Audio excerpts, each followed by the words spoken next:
चलो, तो अभी मैं तुम लोगों को थोड़ा सिलेबस के बारे में बताऊंगा कि इस कैलकुलस में क्या है ना है, क्या होता है, कैसे होता है, ये चीजें थोड़ा डिटेल में बताऊंगा। ठीक है, देखो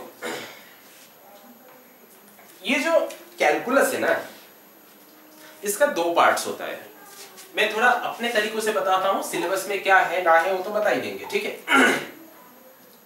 कैलकुलस में क्या होता है, दो हिस्से होता है, दो पार्ट्स होता है।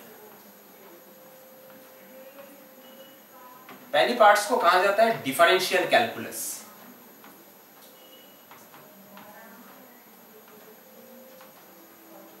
दूसरे पार्ट को कहा जाता है इंटीग्रल कैलकुलस। ठीक है, तो डिफरेंशिएशन और इंटीग्रेशन दो कैलकुलस का मेन ऑपरेटर्स है, जिसमें जिस ऑपरेटर के जरिए कैलकुलस में कैलकुलेशंस किया जाता है ना। तो वो दो ऑपरेटर्स के नाम से ये दो मेजर पार्ट बनाया गया है। ठीक है, ये जो दो पार्ट्स है ये एक दूसरे से इंटर रिलेटेड है, जरूर इंटर रिलेटेड है, लेकिन क्योंकि वो अपने अपने फील्ड में मेजर पार्ट रहते हैं, हमेशा डिफरेंशिएशन की रिलेटेड जो कैलकुलस है उसको डिफरेंशियल कैलकुलस कहा जाता है, जहां पे मेजरली डिफरेंशिएशन से काम किया जाता है।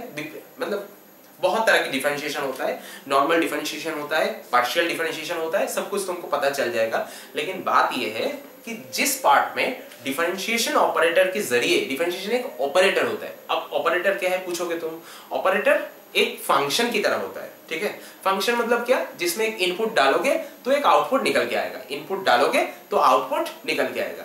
तो एक ऑपरेटर होता है एक्चुअल में एक फंक्शन। तो डिफरेंशिएशन भी वैसा एक फंक्शन है, वैसा एक ऑपरेटर है, और उस ऑपरेटर से रिलेटेड जो कैलकुलस बनता है वो होता है डिफरेंशिएशन, डिफरेंशियल कैलकुलस। और इंटीग्रल भी एक ऑपरेटर होता है, इंटीग्रेशन भी एक ऑपरेटर होता है। उस ऑपरेटर के रिलेटेड जो कैलकुलस बनता है वो होता है इंटीग्रल कैलकुलस। तो ये दो कैलकुलस में हमारे टोटल कैलकुलस बांट चुके हैं। लेकिन ऐसा नहीं है कि इन दोनों में कोई रिलेशन नहीं है। अच्छा, विक्रम कुछ कह रहे हैं? अच्छा ठीक है, ठीक है, ओके। तो ऐसा नहीं है कि इन दोनों में कुछ रिलेशन नहीं है, এরকম না ব্যাপারটা যে দুজনের মধ্যে কোনো রিলেशन नहीं। इन दोनों में बहुत बहुत स्ट्रॉन्ग रिलेशन है। ठीक है, तो उसको स्टडी करना पड़ता है, उसको समझना पड़ता है। ওটা আমাদের সিলেবাস দেখলে আমরা বুঝতে পারবো। সিলেবাস में जाते हैं, चलो ठीक है। तो सिलेबस में तुमको मैं जो पढ़ाऊंगा वो बेसिकली ये है।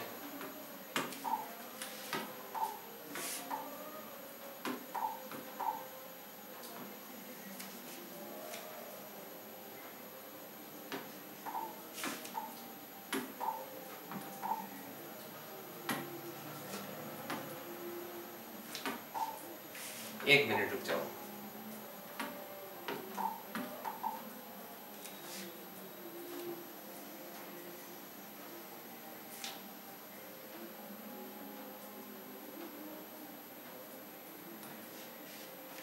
वो बेसिकली ये है। सो मैंने अभी अभी तुमको कहा है कि हमारे पास दो तरह की कैलकुलस है, और जो है ना दो तरह की कैलकुलस दोनों ही इसमें है।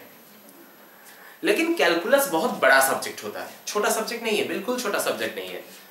अगर तुम मुझे पूछोगे कि कितना बड़ा सब्जेक्ट है, उसको एक्सप्लेन करने के लिए मैं बस इतना कहना चाहूंगा कि ये जो सब्जेक्ट है ये बस फर्स्ट सेमेस्टर नहीं, देखा जाए तो ये फर्स्ट से शुरू होके एकदम लास्ट तक, एकदम अंत तक तुम्हारे साथ देगा।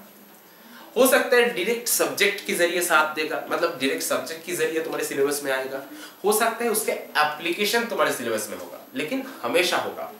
ऐसा नहीं कभी दिखोगे कि एक सेमेस्टर में कैलकुलस का नामो निशान नहीं है, बिल्कुल नहीं है, ऐसा कभी नहीं दिखेगा तुमको, हमेशा दिखेगा। तो ये समझ जाओ कि ये सब्जेक्ट कितना इंपॉर्टेंट है। ठीक है, ये सब्जेक्ट को समझना in depth with perfect and complete knowledge and इसके रिलेटेड प्रॉब्लम सॉल्व करना, बस करना नहीं, खुद प्रॉब्लम सॉल्व करना सीखना, कैसे प्रॉब्लम सॉल्व किया जाता है। ठीक है, खुद प्रॉब्लम सॉल्व कर पाना बहुत जरूरी है। ठीक है, तो चलो आगे चलते हैं, देखते हैं क्या है इसमें। मैं थोड़ा बहुत सिलेबस को डिस्क्राइब करूंगा ताकि तुमको पता चल जाए कि क्या क्या है इसमें, ठीक है। पहला पार्ट जो है इस सिलेबस में, कैलकुलस में, मैं थोड़ा इसको ग्राफिकली समझाऊंगा, मतलब डायग्रामेटिकली समझाऊंगा। डिफरेंशियल कैलकुलस,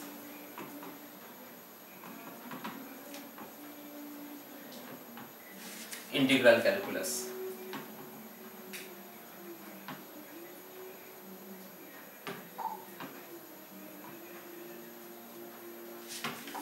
देखो डिफरेंशियल कैलकुलस में तुमको क्या क्या पढ़ना पड़ेगा, इंटीग्रल कैलकुलस में क्या क्या पढ़ना पड़ेगा, ये मैं कहता हूं, रुक जाओ। पहली चीज है differentiability of a function at A point and in an interval. एक फंक्शन कब डिफरेंशिएबल बोला जाएगा, कब नहीं बोला जाएगा, और डिफरेंशिएबिलिटी की मदद से क्या क्या हो सकता है, एक पॉइंट में उस फंक्शन की डिफरेंशिएबिलिटी से हम क्या क्या कह सकते हैं, ठीक है। ये सारी चीजें यहां पे पढ़ाया जाएगा, ठीक है। तो हम इसको शॉर्ट में डिफरेंशिएबिलिटी कहते हैं। बहुत चीजें नहीं बोलेंगे, बाकी डिफरेंशिएबिलिटी,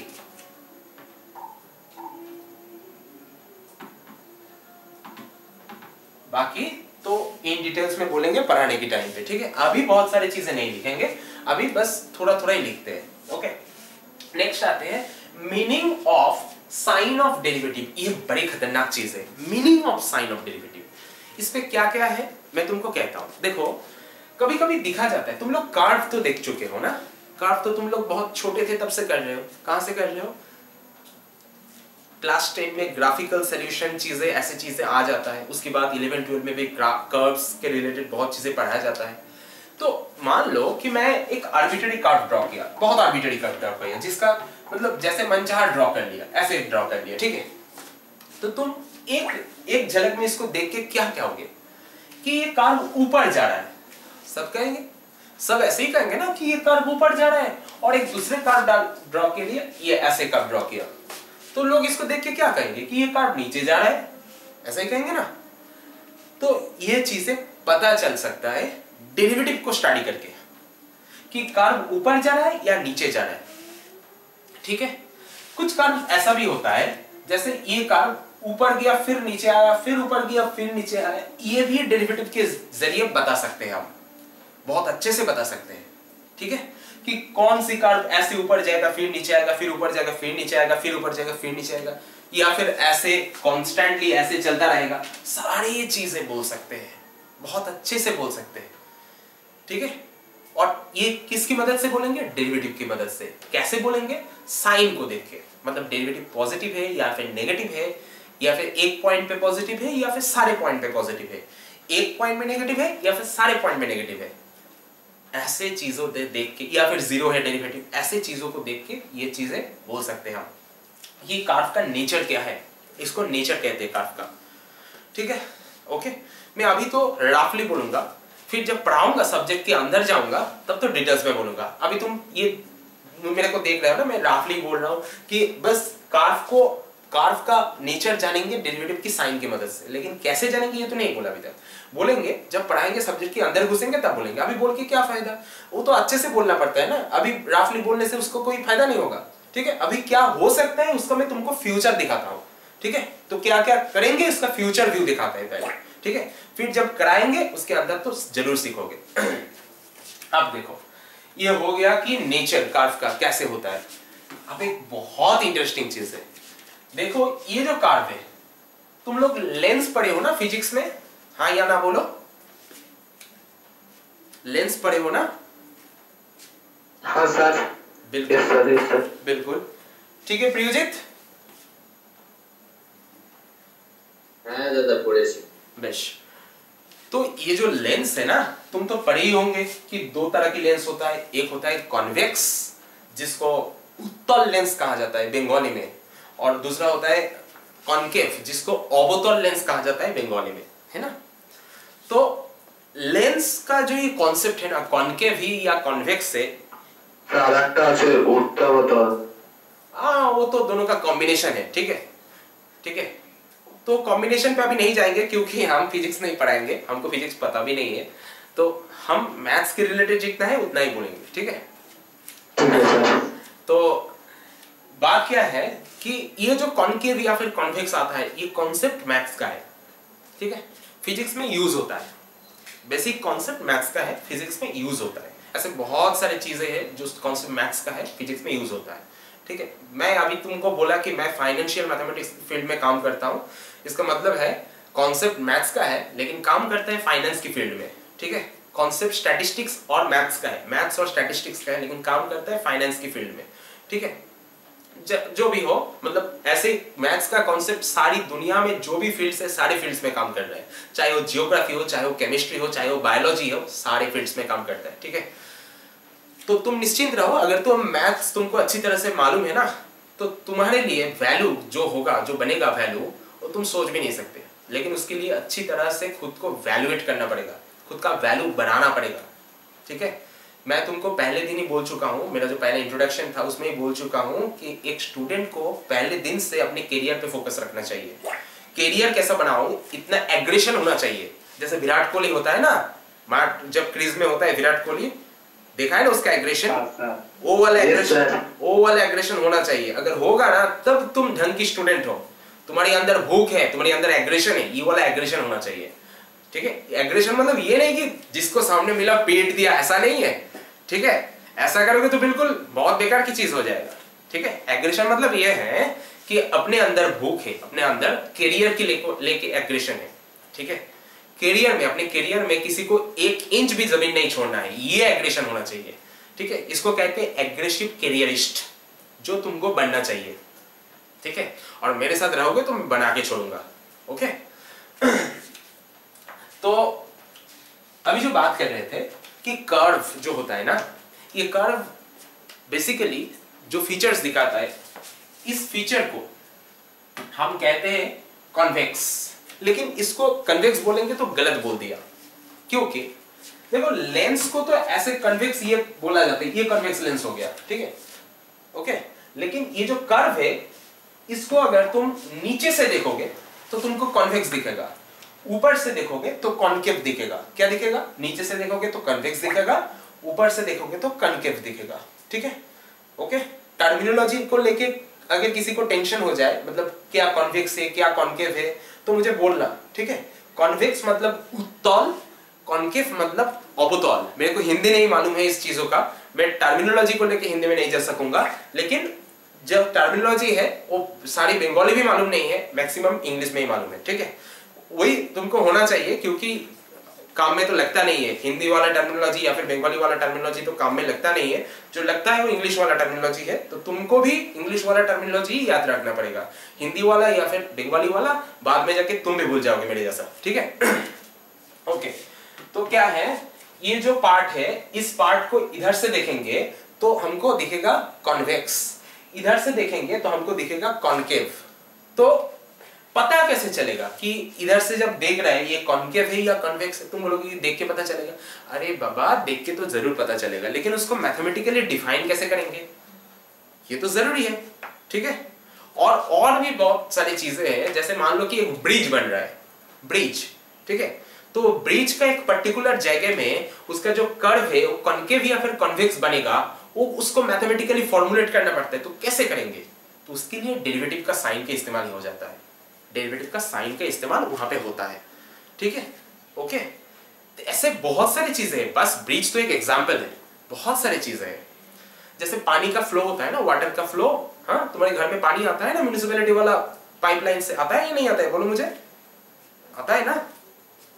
उस पानी का जो फ्लो है, उस फ्लो को भी कंट्रोल करना पड़ता है, उसके लिए सब्जेक्ट होता है फ्लूइड डायनामिक्स, ठीक है ना?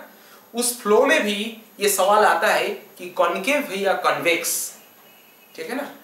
तो बहुत सारी जगह में है, बहुत सारी जगह में है, एप्लीकेशन की बोले तो बहुत सारी जगह में है। मैं बस थोड़ा सा ही छोटा छोटा एप्लीकेशन तुमको बोला है अभी, ओके? ऐसे बोलने लग जाए तो अपनी जिंदगी में बहुत सारी चीज है जो उसको लेके ये एप्लीकेशन काम करता है, मतलब ये चीज उसमें अप्लाई होता है, ओके? तो कर्व का जो ये नेचर है, कॉन्वेक्स है या फिर कॉन्केव है, ये भी डेरिवेटिव का साइन के जरिए मालूम होता है। डेरिवेटिव का साइन को स्टडी करके पता चल जाता है कि कर्व कैसा है, ठीक है ना? तो दूसरा टॉपिक गया sign of derivative, sign of derivative, ठीक है। अब तीसरा टॉपिक आते हैं हाइपरबोलिक फंक्शंस। ये देखो एक्चुअल में हाइपरबोलिक फंक्शन के इंटीग्रेशन भी करना होता है, डेरिवेटिव भी करना होता है, तो ये दोनों में ही होगा। हाइपरबोलिक फंक्शन इसमें भी होगा, इसमें भी होगा, तो ये कॉमन टॉपिक हो गया, ठीक है ना। तो हम इसको कॉमन टॉपिक को कहां लिखेंगे, हम इसको अलग से लिखेंगे कॉमन टॉपिक,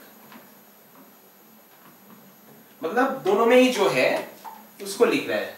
तो पहला हो गया hyperbolic function,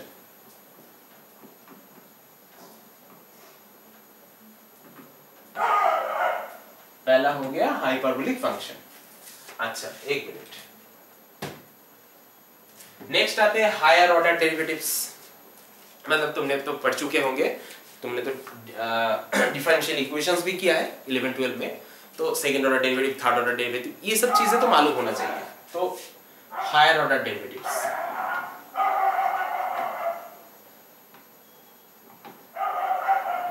higher order derivatives, एक मिनट हाँ।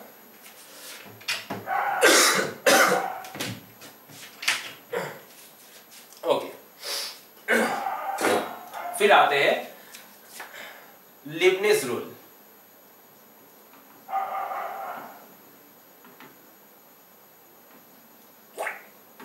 ठीक है, Leibniz rule. Okay, Leibniz rule के साथ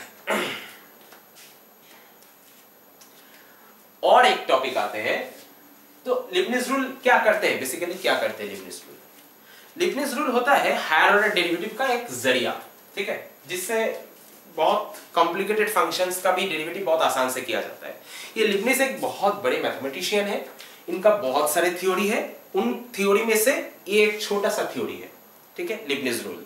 ओके, ये डेरिवेटिव के लिए एक बहुत एफिशिएंट इफेक्टिव रूल होता है। जब पढ़ाएंगे देखोगे बहुत आसान है लेकिन बहुत इंपॉर्टेंट भी है। इस इंपॉर्टेंस का मतलब क्या है? इंपॉर्टेंस का मतलब ये है, ये जो चीज तुम आज सीखोगे ये शायद आगे जाके पूरी जिंदगी में कभी भी तुम्हारे काम में आ सकता है, ठीक है। अगर तुम इस फील्ड में काम करोगे, इस फील्ड में रहोगे तो तुम्हारे काम में आएगा। तो और मैं उम्मीद रखूंगा कि जो लोग अभी मेजर कर रहे हो वो तो ये फील्ड को छोड़ के नहीं जाओगे, है ना, क्योंकि अगर इस फील्ड में काम नहीं करना है तो मेजर करने का कोई मतलब नहीं बनता, क्योंकि ये फील्ड इतना ब्यूटीफुल है, इतना एक्सप्लोरेबल फील्ड है। मैंने तुमको पहले दिन ही कह चुके हैं कि क्या क्या कर सकते हो। जो लोग पहले क्लास में नहीं थे वो आज रात को एक वीडियो डालूंगा, कल सुबह वो देख लेना, ठीक है। ऐप में डालूंगा, अभी तक ऐप में तो ज्वाइन करवा नहीं है तुम लोगों का, लेकिन यूट्यूब में भी डाल देंगे, यूट्यूब का लिंक भी दे देंगे, ठीक है, वो दिक्कत की बात नहीं है।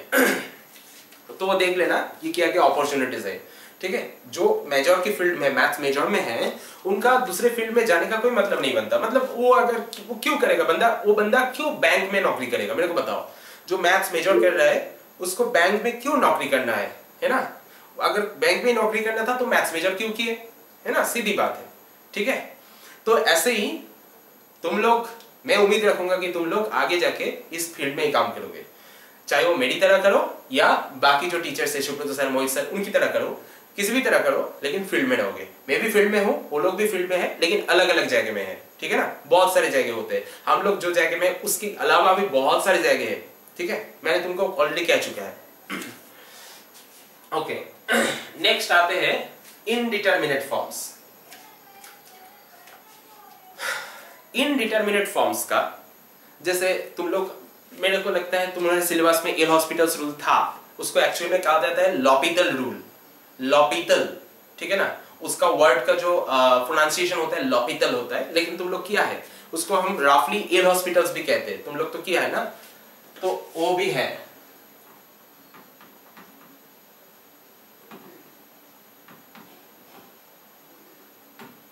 ठीक है, ओके। तो ये एक्चुअल में डिफरेंशियल कैलकुलस में मैंने लिखा है क्योंकि ये डेरिवेटिव का एप्लीकेशन है, ठीक है, इसको डेरिवेटिव के एप्लीकेशन में डाला जाता है।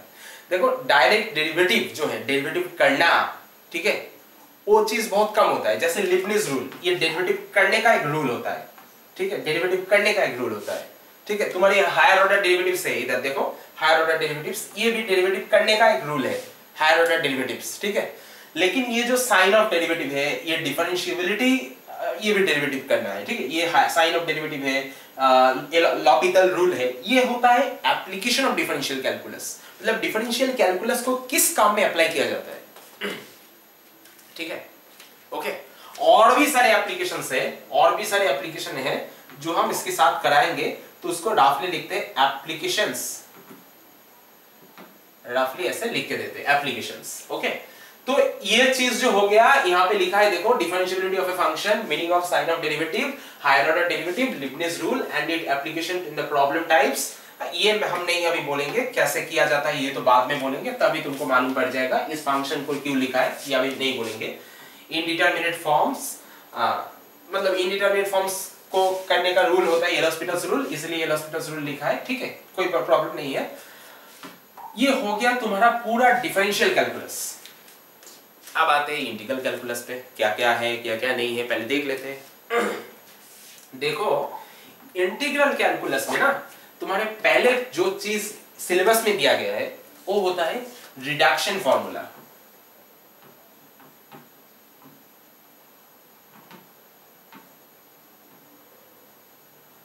ठीक है। ये रिडक्शन जो आता है ना, ये रिड्यूस से आता है, ठीक है। मतलब एक बहुत बड़े पावर दे दिया गया है तुमको, मतलब मान लो कि sin x to the power 8 या फिर sin x to the power 200, इसको इंटीग्रेशन करने के लिए बोला है।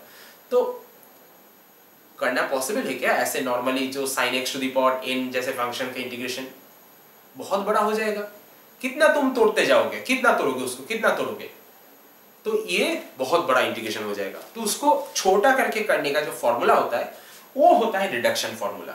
ऐसे तो मैंने एक एग्जांपल दिया, sin x to the power 200, sin x whole to the power 200, जैसे sin to the power 200x, ऐसे बहुत सारी चीजें हैं, जब पढ़ाएंगे चैप्टर उसके अंदर डिटेल्स में बोलेंगे, ठीक है।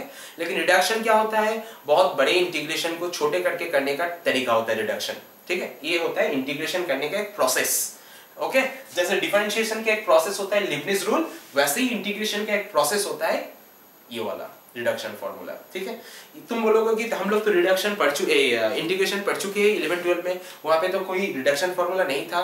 इसलिए नहीं था क्योंकि वो 11-12 में सिलेबस में कभी नहीं दिया गया था, वो यहाँ पे सिलेबस में ही होता है, मतलब ग्रेजुएशन के सिलेबस में ही हमेशा था, कभी भी 11-12 का सिलेबस में नहीं डाला गया है। एक प्रोसेस होता है जिससे बहुत जल्दी बड़े इंटीग्रेशन किया जाता है, ठीक है। बड़े मतलब with larger powers, with larger coefficients, ऐसे, ठीक है। बोलेंगे डिटेल्स में बोलेंगे, अभी तो इतने से ज्यादा, इससे ज्यादा तो ये यहाँ पे समझ नहीं पाओगे, जब चैप्टर में घुसेंगे तभी समझ पाओगे, ठीक है, ओके। नेक्स्ट आते हैं, ओके। ये अभी नहीं बोल रहा है, ये देखो, ये लोग बोला है देखो, sin to the power nx dx, cos to the power nx dx, tan to the power nx dx, sec to the power nx dx, log x whole to the power nx dx, इन चीजों का integration, ठीक है, बड़े बड़े चीजों का integration. sin to the power nx, cos to the power mx dx, इसका integration, sin to the power nx, sin to the power mx dx, इनका इंटीग्रेशन, मतलब बड़े बड़े चीजों का इंटीग्रेशन जिस फॉर्मूले के जरिए किया जाता है उसको कहते हैं रिडक्शन फॉर्मूला, मतलब इसको रिड्यूस किया जाता है, छोटे किया जाता है, ठीक है, इसीलिए रिडक्शन। फिर आते हैं पैरामीट्रिक इक्वेशंस। देखो अभी ये जो पैरामीट्रिक इक्वेशन है ना, ये पैरामीट्रिक इक्वेशन एक्चुअल में दोनों में कॉमन है, क्योंकि यहाँ पे डिफरेंशिएशन भी काम होता है, इंटीग्रेशन भी काम होता है, तो इसीलिए मैं इसको कॉमन पार्ट में डालूंगा,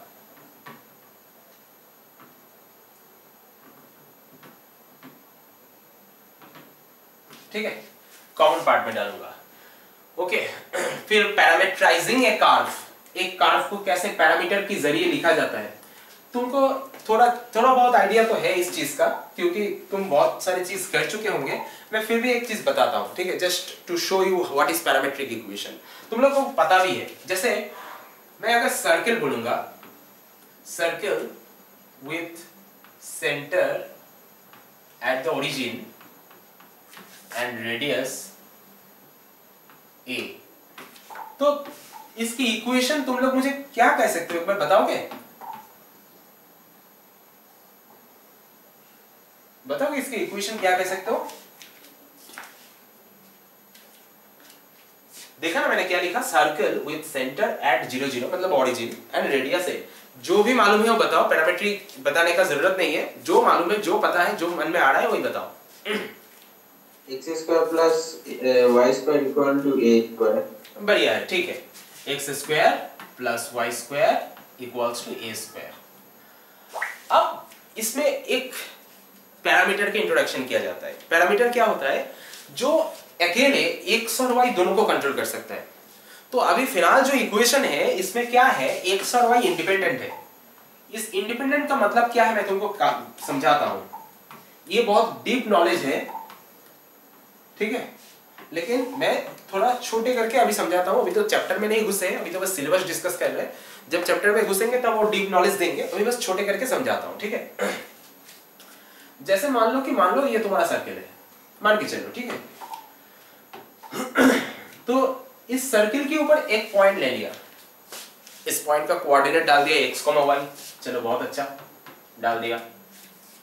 अब अगर मैं पूछूंगा कि x, y इंडिपेंडेंट है या डिपेंडेंट है, मतलब तुम x अगर अपने मर्जी से चेंज करोगे, y को भी अपने मर्जी से चेंज कर सकते हो या फिर नहीं कर सकते, दोनों को मर्जी से चेंज नहीं कर सकते, ऐसा है। इसका आंसर क्या कोई दे सकते हो? मतलब मेरा क्वेश्चन में रिफाइन करता हूं, क्वेश्चन को अच्छी तरह से बोलता हूं। अभी इस सर्किल के ऊपर एक्स वाई जो पॉइंट है, मेरा मन कहा कि मैं एक्स वाई को चेंज करूंगा, मन बोलছে एक्स वाई के আমি নিজের মতো চেঞ্জ করব, ঠিক আছে।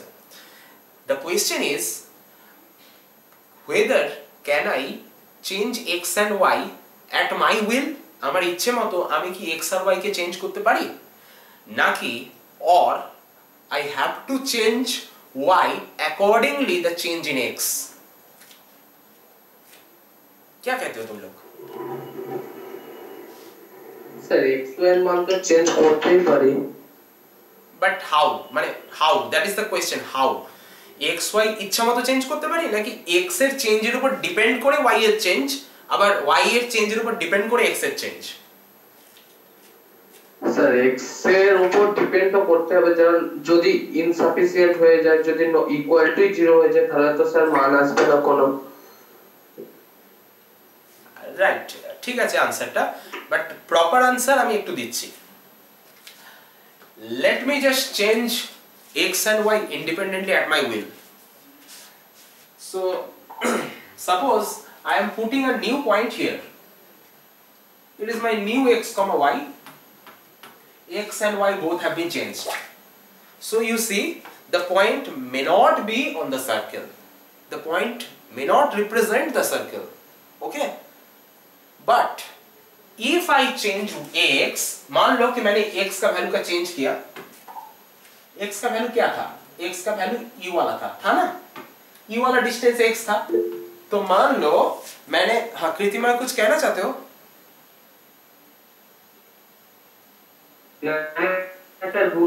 ठीक है, नो प्रॉब्लम।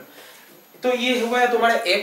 मान लो कि मैं x को चेंज करना चाहता हूँ, ठीक है, तो चलो कर दिया चेंज। मैंने x को नेगेटिव बना दिया, इधर लाके छोड़ दिया, ठीक है। तो ये हो गया अब मेरा नया x, नेगेटिव x, ठीक है। ये इस साइड पे तो नेगेटिव होता है, ये सब जानता है। यहाँ पे अभी मैं y ड्रॉ करना चाहूंगा, y डालना चाहूंगा, तो मेरे को ये ध्यान में रखना पड़ेगा कि y x के ऊपर डिपेंड करके डालेगा। जैसे ये जो वर्टिकल लाइन डाला मैंने, y ये भी हो सकता है, y ये भी हो सकता है। तो मेरा जो नया पॉइंट बनेगा, नया वाला एक्स वाई, ये भी हो सकता है, ये भी हो सकता है। इसका मतलब है मेरा वाला जो मर्जी चला एक्स के ऊपर चला, लेकिन एक्स और वाई दोनों के ऊपर मर्जी नहीं चला सकता। अगर एक्स के ऊपर मर्जी चलाऊंगा तो उस हिसाब से वाई बनेगा। ऐसा नहीं है कि दोनों के ऊपर इंडिपेंडेंटली मर्जी चला दिया, एक्स भी बना दिया, वाई भी बना दिया, फिर भी सर्कल को रिप्रेजेंट करेगा, ऐसा नहीं है। अगर मर्जी चलाऊंगा दोनों के ऊपर तो सर्कल रिप्रेजेंट नहीं भी कर सकता है, और उसका ही प्रोबेबिलिटी हाई है, उसका ही चांस हाई है ना। तो इसीलिए ये कहना पड़ा मुझे कि x और y तो इंडिपेंडेंट नहीं रहेगा। तो अगर x और y इंडिपेंडेंट नहीं रहेगा तो क्या हम x और y दोनों को एक ही चीज के जरिए रिप्रेजेंट कर सकते हैं? क्योंकि डिपेंडेंट है ना। तो दो चीज अगर डिपेंडेंट है, दो चीज अगर एक दूसरे पे डिपेंड करता है, तो इसका मतलब एक यूनिक चीज के जरिए दोनों को रिप्रेजेंट कर सकते हैं। हाँ बिल्कुल कर सकते हैं, उसको कहते हैं पैरामीटर, और उस तरीके से रिप्रेजेंट करने को कहा जाता है पैरामीट्रिक इक्वेशन, ठीक है ना। तो अगर इस इक्वेशन को हम ऐसे लिखे, x equal to a cos theta y equal to a sin theta, जहां पे थीटा जो है ना वो इस रेंज पे मूव करेगा, तो इस इक्वेशन को कहा जाता है पैरामेट्रिक इक्वेशन। ठीक है ना। तो अभी फिलहाल यहां पे मैं इक्वल नहीं दूंगा क्योंकि जीरो पे इक्वल दिया है। ठीक है ना। और इस चीज को कहा जाता है कि पैरामेट्राइजेशन। पैरामेट्राइजेशन का एक अच्छा डेफिनेशन भी है, लेकिन अभी मैं इस क्लास में डेफिनेशन बोल के तुमको बोर नहीं करूंगा। डेफिनेशन जब बोलने का टाइम आएगा मैं बिल्कुल बोलूंगा। ठीक है। अभी मैं बोलूंगा नहीं डेफिनेशन, जो टाइम आएगा, जब टाइम आएगा मैं 100% तुमको बोलूंगा। फिलहाल जो बोलने का है वो है कि थीटा हो गया पैरामीटर और एक्स और वाई का हो गया पैरामेट्राइजेशन। ये जो सिलेबस है तुम्हारा, क्या दिया है इन लोगों ने? Parametric equation and parametrizing a curve. एक कर्व को पैरामेट्राइज करना मतलब पैरामीटर के जरिए लिखना, उसको कहता है पैरामेट्राइजिंग। ठीक है। और पैरामेट्रिक इक्वेशन मतलब किसी कर्व का पैरामेट्रिक इक्वेशन लिखना। ठीक है ना। तो ये चीज पैरामेट्रिक इक्वेशन एंड पैरामेट्राइजेशन, ये चीज होता है कॉमन, मतलब डिफरेंशियल कैलकुलस और इंटीग्रल कैलकुलस के बीच में होता है ये चीज। ठीक है ना। ओके, नेक्स्ट आते हैं कि arc length of A curve, ये बन जाता है integral calculus.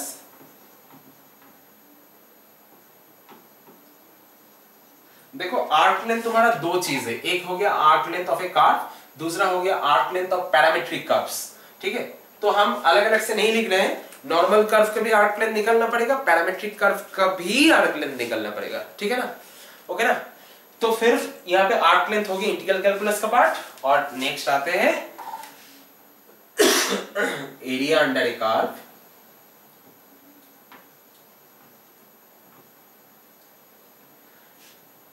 And area and volume of surface of revolutions.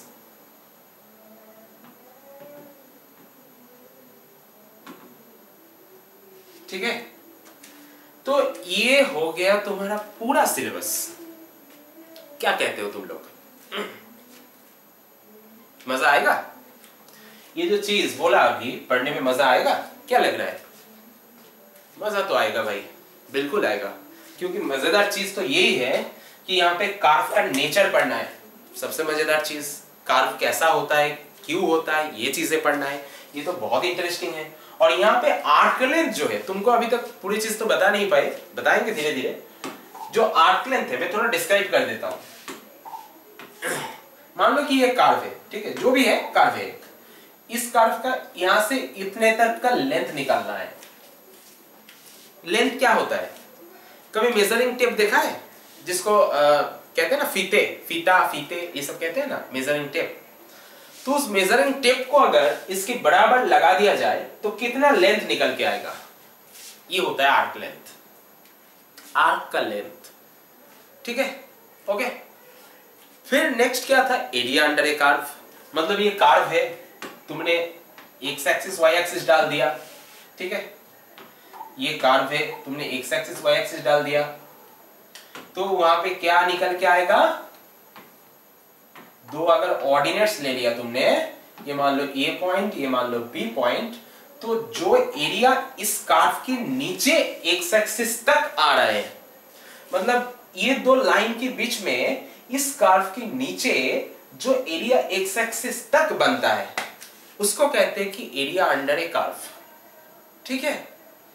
तो ये चीज तुमने एचएस भी किया है और यहां पे भी करोगे, लेकिन तुमको लग नहीं रहा है क्या नया क्या है? मतलब ये चीज तो नया नहीं है, ये चीज तो एचएस में भी किया है।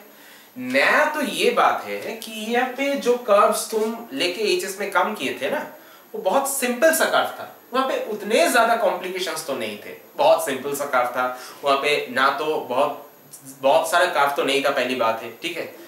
वहां पे तो बहुत बेसिक कर्व्स था, जैसे सर्कल, पैराबोला, इलिप्स, हाइपरबोला, ऐसे बेसिक कर्व्स था, स्ट्रेट लाइन। ठीक है। यहाँ पे उसके अलावा भी बहुत सारा कर्व लेके काम करोगे, बहुत सारा, मतलब लिटरली बहुत सारा। ठीक है। ओके। और उन कर्व को कैसे ट्रेस किया जाता है ये मैं तुमको सिखाऊंगा, कैसे कर्व को ट्रेस किया जाता है।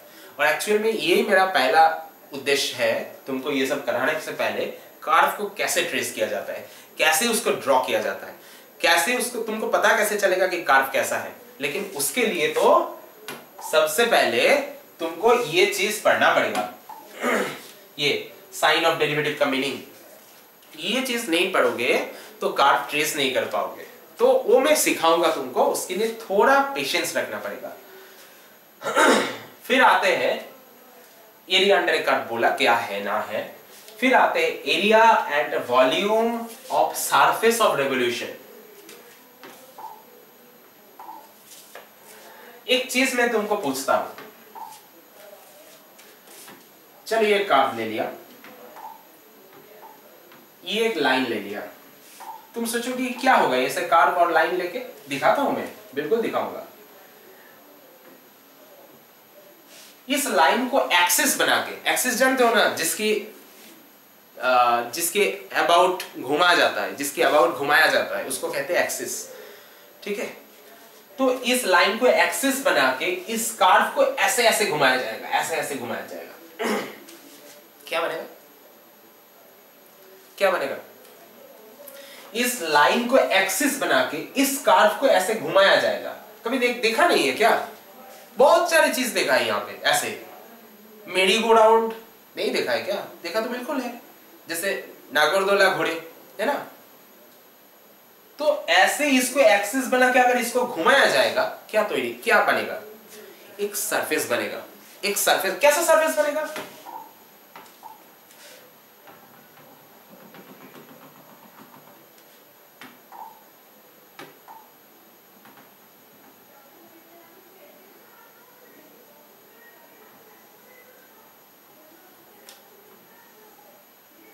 ऐसा सरफेस बनेगा, मतलब ऐसे गोल वाला सरफेस बनेगा, है ना। ये जो सरफेस बना ना, जब ये सरफेस बना, उसका जो सरफेस एरिया बनता है, जैसे तुम लोग सिलेंडर का सरफेस एरिया किया है ना मेंसुरेशन पे, जिसको परिमिति कहते हैं, मेंसुरेशन, वहां पे सिलेंडर का सरफेस एरिया, कोन का सरफेस एरिया किया है ना? बिल्कुल किया है ना? बोलो, किया है ना? क्या हुआ? बिल्कुल किया है। तो वैसा ही यहां पे एक सरफेस बना है। अब तुम बोलोगे कि कोन का सरफेस एरिया या फिर सिलेंडर का सरफेस एरिया, ये तो निकालना बहुत आसान है, लेकिन इसको कैसे निकाला जाए? वो तो सिमेट्रिक फिगर था, ये तो नॉन सिमेट्रिक फिगर है। या फिर चलो मान लो कि ये भी सिमेट्रिक फिगर है, इस एक्सिस के अबाउट सिमेट्रिक है, लेकिन ये तो बहुत टफ है, इसको कैसे ऐसे निकाला जाए? इसको निकालने का जो तरीका होता है वो होता है इंटीग्रेशन। ठीक है, ओके। और बस सरफेस एरिया ही नहीं, इसके अंदर ये एक सरफेस बन गया, है ना। तो मान लो कि इसके अंदर तुमने पानी रख दिया, पानी, तो कितना पानी रख सकते हो इसके अंदर? उसका मतलब इसके अंदर टोटल वॉल्यूम क्या रख सकते हो? मतलब इसका जो, इसके बीच का जो, इस सरफेस के अंदर जो वॉल्यूम है, वो वॉल्यूम भी निकालना पड़ेगा तुमको। ठीक है, जैसे मैंने तुमको बोला कि पहले कर्व दे देगा तुमको।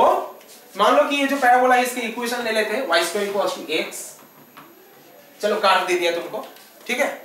अब इस कर्व दे दिया तुमको, फिर इस कर्व को घुमा के जो सरफेस बनेगा, उस सरफेस का जो एरिया है और उसके अंदर जो वॉल्यूम बनता है, वो दो चीजें कैलकुलेट करना पड़ेगा।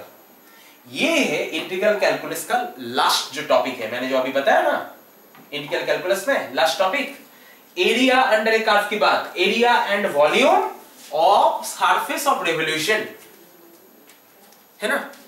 अब तुम जो सोच रहे हो कि हम जो कोन का एरिया किया था, कोन का वॉल्यूम किया था, वो क्या नहीं आएगा? वो भी आएगा, बिल्कुल आएगा। देखो ना, ऐसे आएगा। मान लो तुम ऐसे लाइन लिया और इस लाइन को, इस लाइन के अबाउट घुमाओगे, मतलब इसके अबाउट घुमाओगे इस लाइन को, तो क्या बनेगा?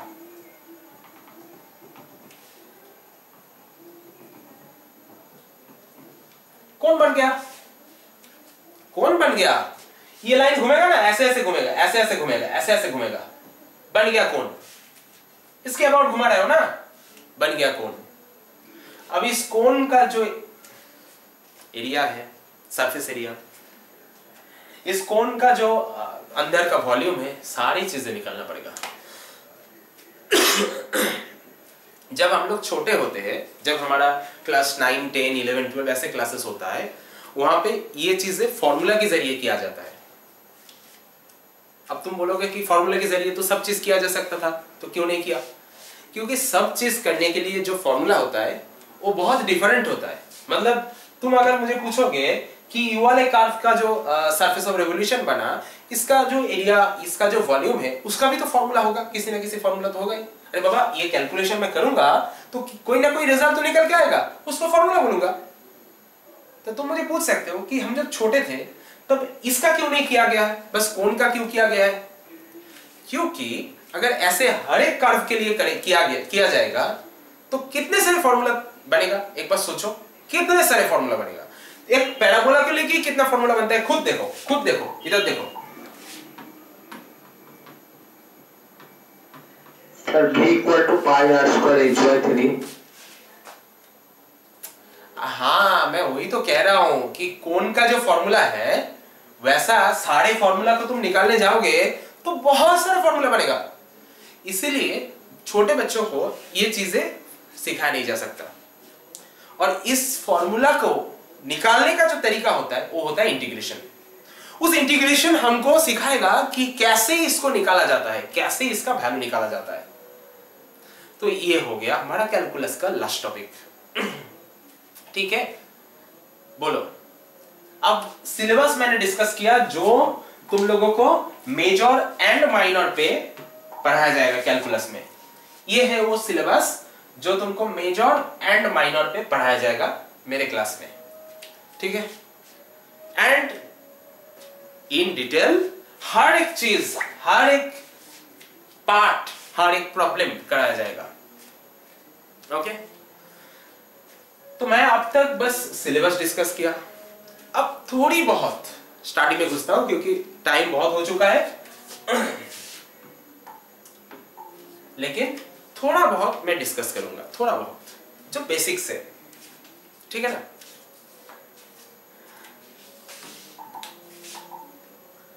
पहले मुझे बताओ, तुमको जो मालूम है बताना। ठीक है, ऐसे नहीं है कि मतलब बहुत स्ट्रेस लेके कुछ करना पड़ेगा, ऐसे नहीं है। जो मालूम है बताना। ठीक है, पहले मुझे बताओ फंक्शन क्या होता है। जो याद आए, जो मालूम पड़ता है, जो मन कहता है वही बता दो, क्या होता है फंक्शन।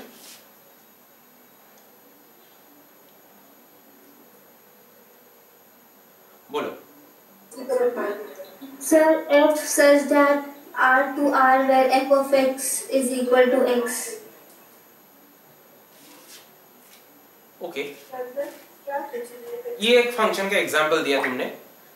ठीक है, पर मेरा कहने का वो मतलब नहीं था। मेरा कहने का मतलब था कि फंक्शन होता क्या है।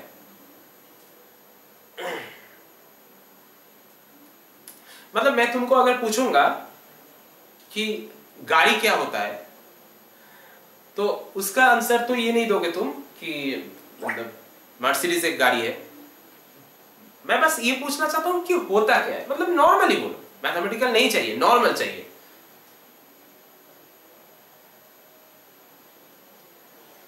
बहुत नॉर्मली, बहुत बेसिक तरीके से बोलो।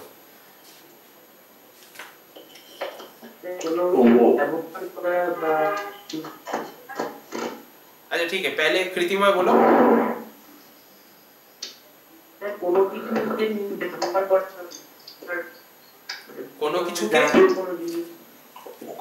কোনো কিছুকে শুনতে পেলাম না, আরেকবার।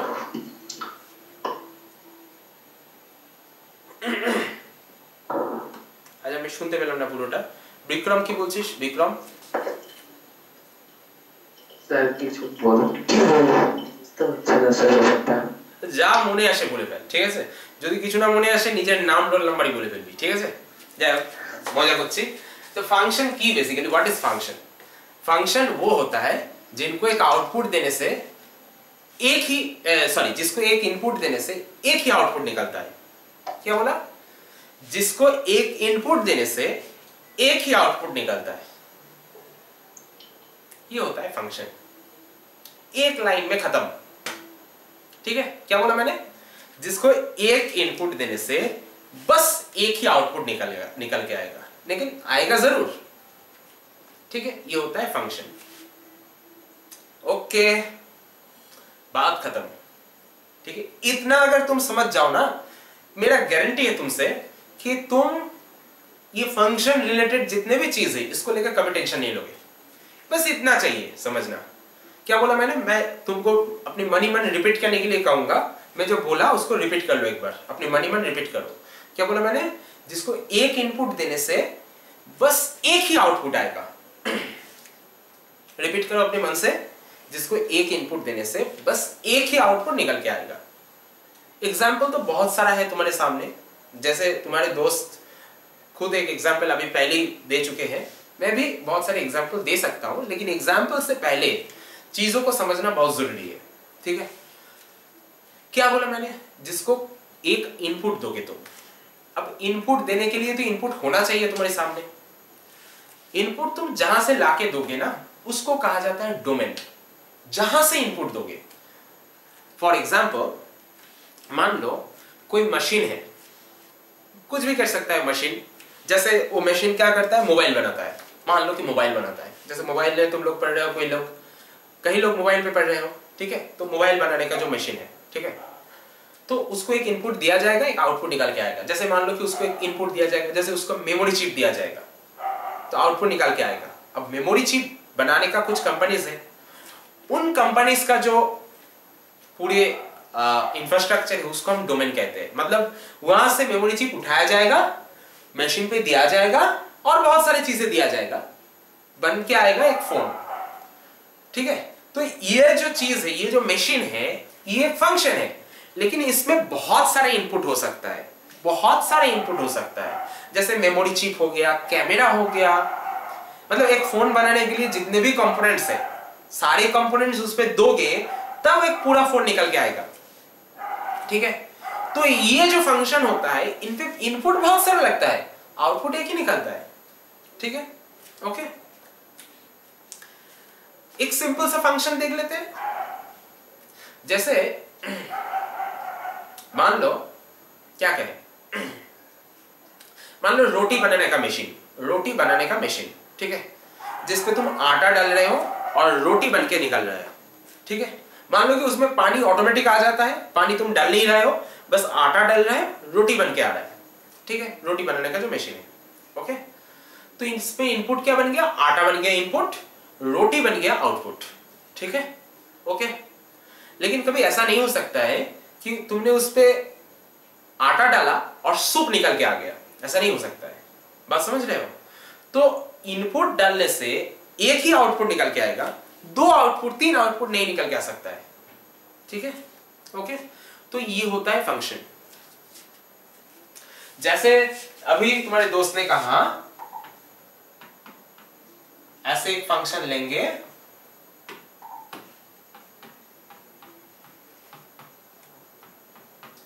ये है फंक्शन है। क्यों कहा ये एक फंक्शन है? क्योंकि अगर इफ में, इफ के अंदर मतलब ये जो ब्लैंक है ना, इस पे हम 2 डालेंगे तो एक ही चीज निकल के आएगा। क्या आएगा निकल के? 2 खुद आएगा निकल के। चलो मान लो 2.5 डालते हैं, क्या निकल के आएगा? 2.5 खुद निकल के आएगा। ऐसा नहीं हो सकता कि 2 डालने से कभी 2.5 आ रहा है, कभी 2 आ रहा है, ऐसा नहीं हो सकता। ये फिक्स्ड होना पड़ेगा, ये फिक्स्ड होना पड़ेगा चीजें। ठीक है ना? ओके, तो अपनी लाइफ में जितने भी चीजें देखते हो ना तुम, सुबह से रात तक, सारी कोई ना कोई फंक्शन से बना है, कोई ना कोई फंक्शन में काम कर रहा है, कोई ना कोई फंक्शन का एग्जाम्पल है। ठीक है, तो तुम्हारी लाइफ पूरे फंक्शन से बना हुआ है, पूरे फंक्शन से घिरा हुआ है। तुम खुद एक फंक्शन हो, मैं भी एक फंक्शन हूं, हम लोग सब एक फंक्शन है। ठीक है, ओके, जैसे मैं तुमको पढ़ा रहा हूं, कुछ अच्छे आउटपुट निकालने के लिए पढ़ा रहा हूं ना, ताकि कुछ सीख पाओ, लाइफ में कुछ बन पाओ, एग्जाम में कुछ अच्छे कर पाओ, इसीलिए पढ़ा रहा हूं। ठीक है, तो इसका भी एक आउटपुट आएगा। ऐसा नहीं होगा कि मैं पढ़ाऊंगा और तुम 2 तरह के आउटपुट दोगे, मतलब ऐसा नहीं होगा कि तुम एग्जाम में अच्छा भी करोगे और खराब भी करोगे, ऐसा नहीं हो सकता। अगर करोगे तो पूरा अच्छा करोगे, अगर करोगे तो पूरा खराब करोगे। बात समझ रहे हो मेरे? तो दो तरह के आउटपुट नहीं हो सकता, एक तरह के आउटपुट होगा। ये हो गया फंक्शन, ठीक है। बहुत एग्जांपल्स है, बहुत एग्जांपल्स है। अगर एग्जांपल्स में बस एग्जांपल से लिखा जाए ना तो एक इतना बड़ा समुंदर बन जाएगा कि तुम खुद भस के चले जाओगे उसमें, ठीक है, फ्लोट करके चले जाओगे। इतना बड़ा हम सब चले जाएंगे उसमें, ठीक है, इतना बड़ा समुंदर बन जाएगा। हमारे पूरा लाइफ ही तो फंक्शन है भाई। लाइफ में जितने भी काम कर रहे हैं, जो भी देख रहे हैं, सब कुछ फंक्शन है। बस समझते नहीं है वो बात अलग है, लेकिन फंक्शन तो है, ठीक है। ओके तो अभी मैं अभी जो कह रहा था कि फंक्शन को लिखने के लिए दो चीजें चाहिए होता है। एक होता है इनपुट जो यहां पे डाला जाता है, दूसरा होता है आउटपुट जो यहां पे डाला जाता है। ये जो इनपुट है, इस चीज को कहीं से तो हम ले रहे हैं ना, जैसे रोटी बनाने का मशीन, वो तो आटा ले रहा है ना, आटा तो कहीं ना कहीं तो मिलता है ना। जहां जहां आटा मिलता है उसको लेके एक सेट बनाएंगे। सेट क्या होता है? एक कलेक्शन होता है, वेल डिफाइंड कलेक्शन होता है, उसमें कुछ भी रह सकता है। तो हमने कहा कि आटा मिलने वाले जगह का सेट, ठीक है, ओके। तो उसको कहा जाता है डोमेन सेट, या फिर नेचुरली डोमेन कहा जाता है। क्या कहा जाता है? बोलो, क्या कहा जाता है? डोमेन कहा जाता है। बहुत अच्छे। और जो आउटपुट निकल के आएगा ना, ऐसा तो नहीं है कि तुम उसको फेंक दोगे, किसी काम का है इसीलिए तो बनाया है तुमने, है ना, तो उसको भी तो रखना है कहीं ना कहीं। अगर ऐसे ही छोड़ दोगे तो जैसे होता है ना कि घर में किसी चीज को उधर रख दिया, किसी चीज को उधर रख दिया, अब किसी काम के टाइम में दिमाग में आ ही नहीं रहा है कि कहां पे रखे उस चीज को, ऐसा हो जाएगा। तो उसको सही तरीके से रखना पड़ेगा, जो निकल के आएगा, आउटपुट जो निकल के आएगा सही तरीके से रखना पड़ेगा ना। तो उसको जहां रखेंगे उस सेट का नाम होता है कोडोमेन। कोडोमेन जैसे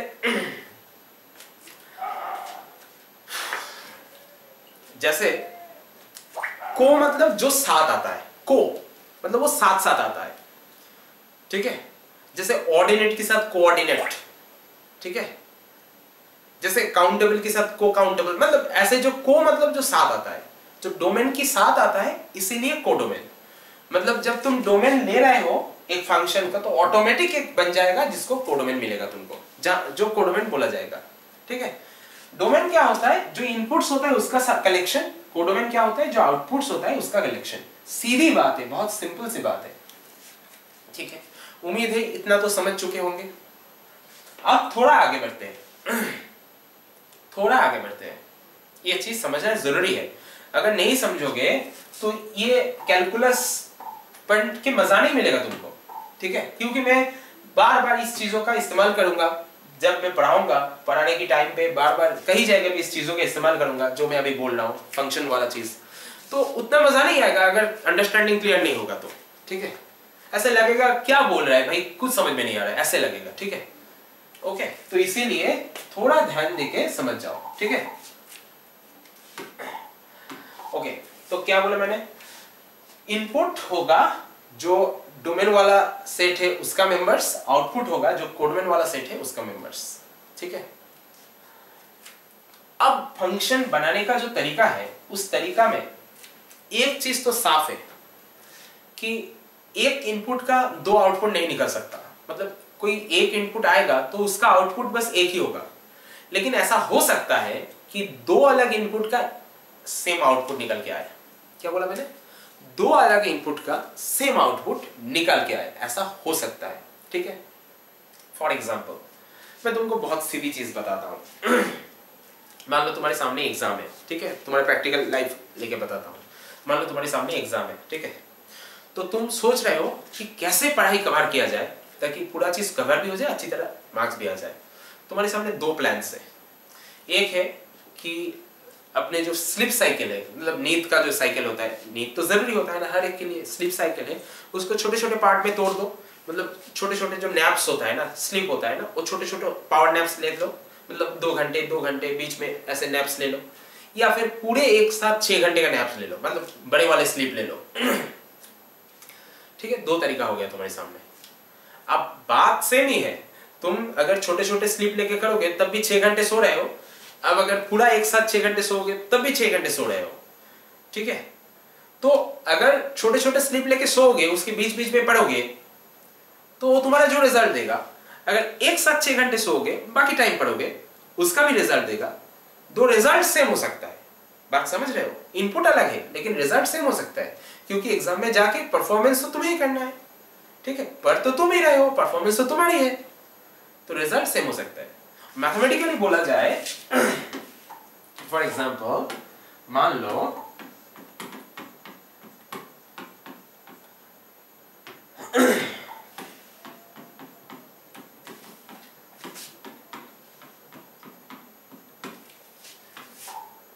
तुम अगर लिखोगे इस फंक्शन के लिए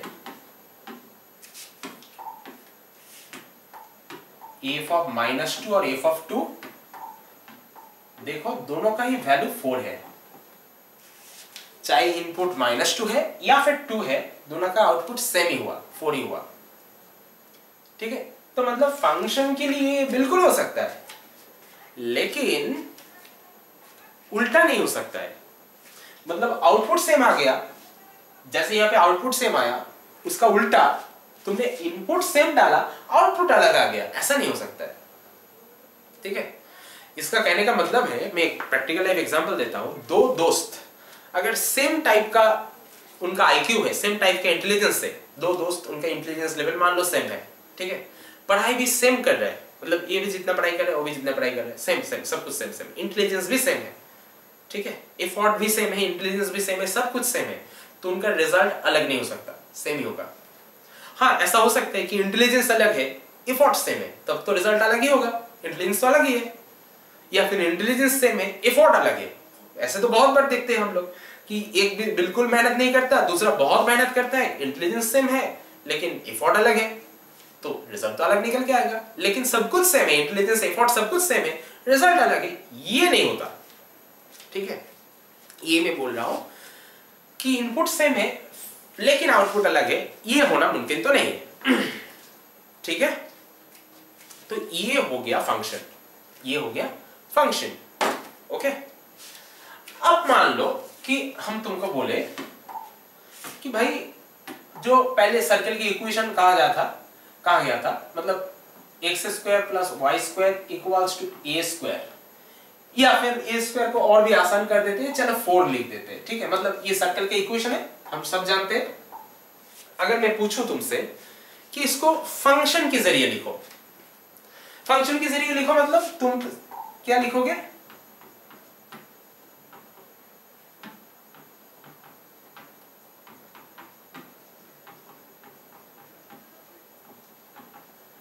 फंक्शन के जरिए लिखो मतलब ऐसे लिखो। तुम तो बोलोगे कि मैं तो लिख ही दिया। नहीं, मैंने नहीं लिखा है। क्यों नहीं लिखा है? क्योंकि फंक्शन में एक इनपुट का दो अलग आउटपुट नहीं हो सकता। यहां पे देखो, एक इनपुट का दो अलग आउटपुट है। बात समझ रहे हो मेरे? यहां पे देखो, एक इनपुट का दो अलग आउटपुट है, ठीक है? इनपुट x है, मतलब x की जगह में मान लो तुमने 2 डाल दिया, x की जगह में मान लो तुमने 2 डाल दिया, तो उसका वैल्यू क्या आएगा? एक बार तो आएगा +√4 माइनस, सॉरी 2 ने मत डालो, 1 डालो, 2 मत डालो, 1 डालो। 2 डालोगे तो समझ में नहीं आएगा, 1 डालो, ठीक है? एक बार ये आएगा, दूसरे बार ये आएगा, ये दोनों क्या हो गया?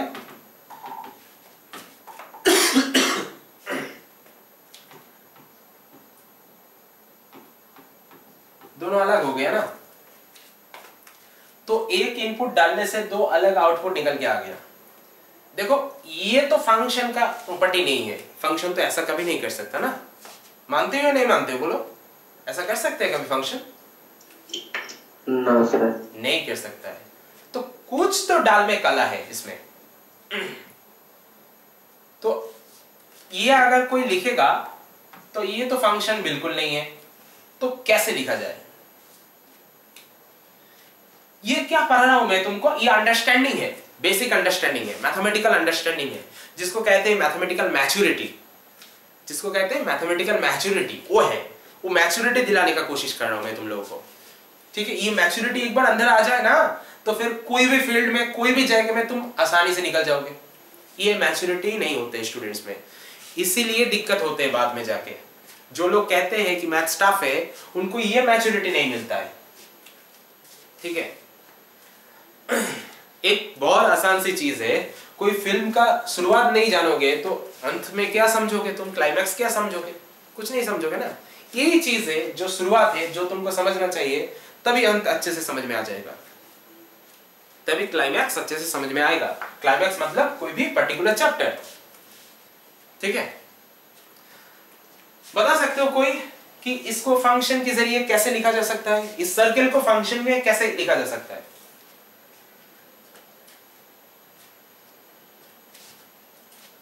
ये तो सर्किल है। अच्छा चलो तुमको एक कर्व को पहले फंक्शन में लिखने का तरीका दिखाता हूं। ये कर्व है,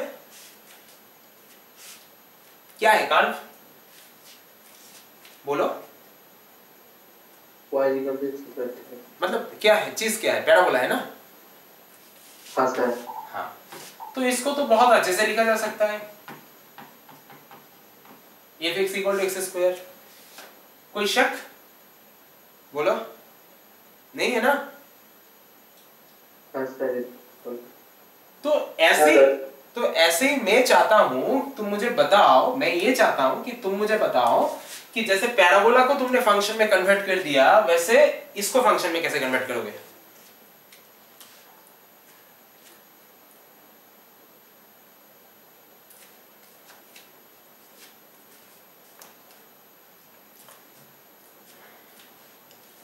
देखो प्रॉब्लम का सलूशन बहुत सिंपल है, लेकिन क्या है ना, कई बार सिंपल चीज हमारे सामने पड़े होते पर हम देखते नहीं उसकी तरफ। ऐसे बहुत बार मेरे साथ हो चुका है कि मैं घर से निकल रहा हूं, घड़ी पहन रखा हूं, फिर निकालने के टाइम में याद आया कि घड़ी नहीं लिया है, फिर पूरी घर में घड़ी ढूंढ चुका हूं, फिर देखा कि भाई मेरे हाथ में है। पूरी घर में ढूंढने के बाद आधा घंटा खत्म करने के बाद देखा कि मेरे हाथ में है। यही चीज तुम लोग के साथ भी हो रहा है कि यहाँ पे दो फंक्शंस है, एक नहीं है, दो फंक्शन है। तुमको हाँ এখানে দুটো ফাংশন আছে, একটা নয় দুটো ফাংশন আছে, ठीक है। तो দুটো ফাংশন আলাদা আলাদা देखते হবে, दो फंक्शंस अलग से दिखना पड़ेगा, तब तुमको जाके क्लियर होगा कि फंक्शन कैसे है। दो फंक्शन कैसे, दो फंक्शन मैं एक बार ड्रॉ करता हूं।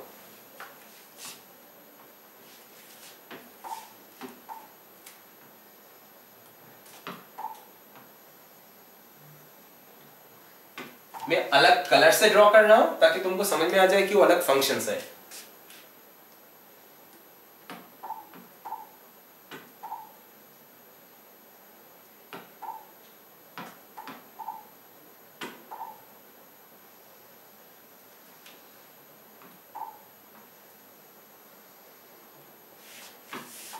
ये दिया मैंने x एक्सिस, ये दिया मैंने y एक्सिस, ये लिया कोई भी x, ठीक है। एक x लिया, बस एक x लिया, उस x के लिए सीधा ऊपर चलेगा। कहां गया? सीधा ऊपर। यहां पे क्या मिला x के लिए, जानते हो? यहां पे मिला √1 - x²। वैसे ही सीधा अगर नीचे चले आए, सीधा अगर नीचे चले आए क्या मिलेगा जानते हो? -√1 - x²। ये दो अलग अलग फंक्शंस है, ठीक है, जिसको कंबाइन करके जोड़ के एक फंक्शन बनाया जाता है और उसका कहता है पूरा सर्किल। उसका ही नाम है, ओडी नाम হচ্ছে পুরো সার্কেল, द होल सर्किल। দুটো আলাদা আলাদা ফাংশন জুড়ে টোটাল গোটা সার্কেলটা তৈরি হয়, ठीक है। ये हो गया सर्किल वाला जो रहस्य है, मतलब जो मिस्ट्री है, ठीक है। तो एक फंक्शन को हमने ले लिया f1x, इसको मान लेते हैं f1x, जिसको कहेंगे f1x = दिस, और इसको कहेंगे f2x, ठीक है, ओके। अब ये दो अलग अलग फंक्शंस मिलके एक सर्किल बनाता है, ठीक है। ये कुछ बेसिक्स है जो मैं आज कहना चाहता था। आज तो मैक्सिमम टाइम हमारा वेबसाइट डिस्कस करने चले गया, ठीक है। और वेबसाइट एप्स टेक्निकलिटीज जो कि बहुत जरूरी था एक्चुअल में, नहीं डिस्कस करेंगे तो तुम लोग समझ नहीं पाओगे, ठीक है। ओके, बाकी अपने नेक्स्ट क्लास में हम डिस्कस करने वाले हैं। तो आज के लिए इतना ही, कैसा लगा जरूर बताना, ठीक है। क्लास करके अगर लगे कि समझ में नहीं आया, एंजॉय नहीं किया, मजा नहीं आया, तो बिल्कुल खुल के बताना, ठीक है। और अगर लगे कि बहुत मजा आया, एंजॉय किया, तो मेरे को भी बताना और उसके साथ साथ अपने दोस्तों के साथ भी शेयर करना, ठीक है। चलो अब तक इतना ही, अब नेक्स्ट क्लास में चलो Tata, good night everyone. Good.